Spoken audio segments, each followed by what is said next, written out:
Hello everyone, আজ বলবো অনেক ব্যক্তিরা রয়েছেন যারা বাইরে থেকে আপনার বাড়িতে আসেন। সেটা আপনার আত্মীয় স্বজন হতে পারে, পাড়া প্রতিবেশী হতে পারে, কিংবা বন্ধু বান্ধব হতে পারে।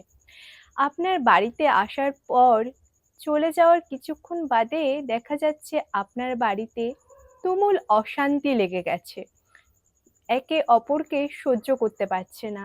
এমন যদি প্রবলেম হয়ে থাকে, তাহলে বুঝবেন সেই ব্যক্তি আপনার বাড়িতে বসে কোনো খারাপ চিন্তা বা নেগেটিভ এনার্জি আপনার বাড়িতে রেখে গেছে।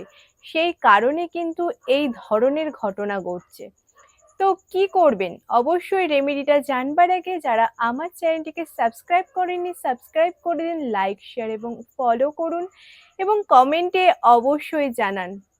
তো রেমেডিটা হলো, যদি এমন হয় আপনার সাথে, তাহলে এক টুকরো ফিটকিরি আপনার বাড়ির সদর দরজার সামনে একটি পাপোশ রাখবেন, তার নিচে রেখে দেবেন। তাহলে যে ব্যক্তি আপনার নামে খারাপ চিন্তা ভাবনা করছে, সেই নেগেটিভ এনার্জি কিন্তু আপনার বাড়িতে একদম থাকবে না।